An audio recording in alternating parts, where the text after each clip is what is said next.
Hello guys, welcome to our channel. So ఈరోజు ఏంటంటే గణేష్ చతుర్థి రోజు పూజ అయితే స్టార్ట్ చేసామన్నమాట. ఈ పూజ ఎక్కడంటే ఇది జోయలుకాస్లో జరుగుతుంది. సో పంతులు గారు వచ్చి పూజ చేసి చాలా బాగా పూజ చేశారు. ఆమె అందరికీ కంకణాలు కడుతున్నారు అన్నమాట. సో అదైతే నా హస్బెండే కొనిచ్చాడు అక్కడ. సో అందరు కలిసి పూజ చేస్తున్నాడు జోయలుకాస్లో. సో మీరు కూడా మీ ఇంట్లో పూజ చూసుకొని ఉంటారు కదా, ఎలా చేస్తారో కామెంట్ చేయండి. పూజ అయితే చాలా బాగా చేశారు ఫ్రెండ్స్.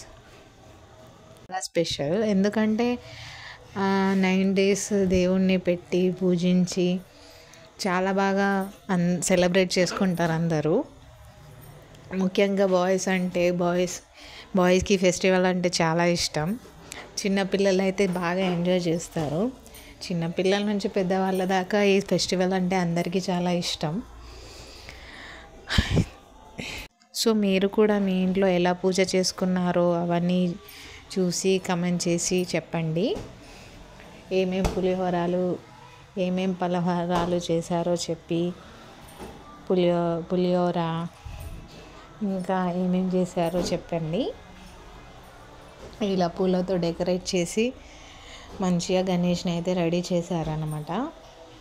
చాలా బాగా డెకరేట్ చేశారు కదా ఫ్రెండ్స్. మా హస్బెండ్కి కూడా గణేష్ పండుగ అంటే చాలా ఇష్టం. అందుకే ఈసారి గణేష్ దేవుణ్ణి మొక్కుకొని ఈసారి నేనే ప్రజెంట్ చేస్తా అని అక్కడ కొనిచ్చాడనమాట. సో పూజ చేసిన తర్వాత ఇలా కొబ్బరికాయ అయితే కొడుతున్నారు. అందరూ కలిసి చాలా భక్తితో పూజ చేసి ఇలా అందరూ వారి వారి కోరికల్ని కోరుకున్నారన్నమాట. సో నెక్స్ట్ అయితే అందరూ కలిసి హారతి ఇస్తున్నారు.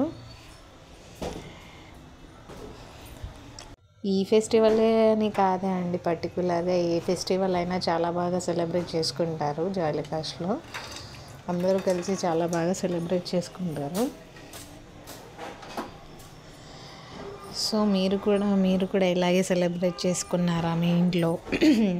మీరు ఎలా సెలబ్రేట్ చేసుకున్నారో కామెంట్ చేసి చెప్పండి. ఇలా 9 days కూర్చోపెట్టి దాని తర్వాత నిమజ్జనం కూడా చాలా గ్రాండ్గా చేసి పెడతారండి. ఇక్కడ కూడా పులిహోర, చీర ఇంకా కొంచెం స్వీట్ అలా చేశారు. సో అందరూ హారతి ఇచ్చేసి బాగా పూజ చేశారన్నమాట. పంతులు గారు అయితే మంత్రాలు చదువుతూ ఉన్నారు.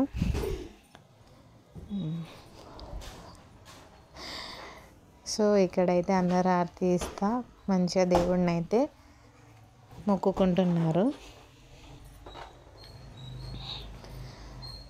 యాక్చువల్లీ మా పిల్లలు కూడా వెళ్ళి పూజ చేయాలి అని అనుకున్నారు అక్కడికి. కాకపోతే టైం సెట్ అవ్వకపోవడం వల్ల వెళ్ళలేకపోయారు. మార్నింగ్ 9 o'clockకే పూజ చేశారన్నమాట.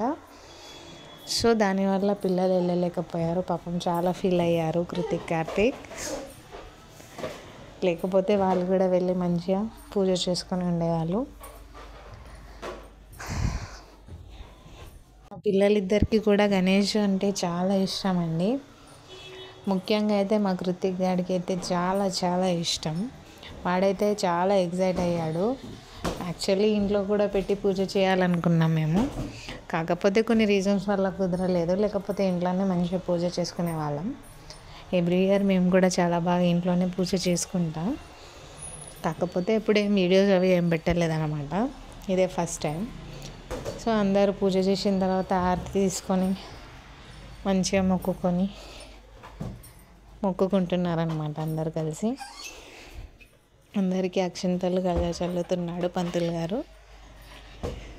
అందరూ బాగుండాలని, షాప్ బాగుండాలని, మంచిగా సేల్ అవ్వాలని కోరుకున్నారన్నమాట అందరు కలిసి.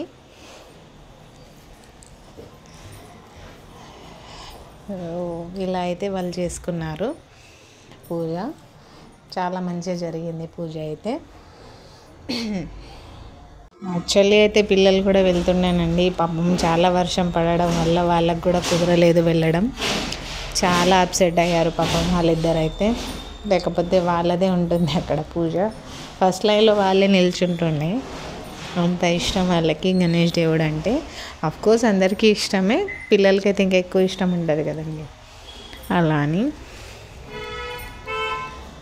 సో పులిహోర అవి నైవేద్యం పెడుతున్నారన్నమాట దేవునికి అయితే.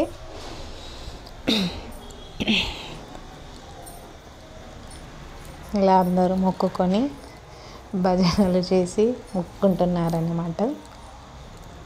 చూసారుగా విఘ్నేశ్వరుడు ఎలా ఉన్నాడో. మీకు నచ్చాడా ఫ్రెండ్స్?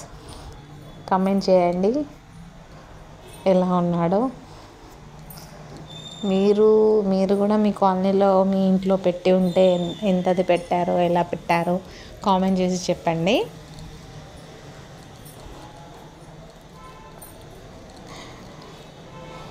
ఇక పూజ అయితే కంప్లీట్ చేసుకున్నారు వాళ్ళు. విఘ్నేశ్వరుని ఇలాగే మొక్కుతారంట, ఇలా కిందికి వంగి. మామూలుగా అయితే వేరే దేవుళ్ళకైతే మనం నమస్కారం చేస్తే చాలు, కాకపోతే విఘ్నేశ్వరుని మాత్రం స్పెషల్గా ఇలాగే మొక్కాలి. అందరూ పూజ అయినాక తీర్థం అయితే తీసుకుంటున్నారు. తీర్థం తీసుకున్నారు, అక్షంతలు వేస్తున్నాడు పూజారి గారు, ప్రసాదం కూడా ఇస్తున్నారు.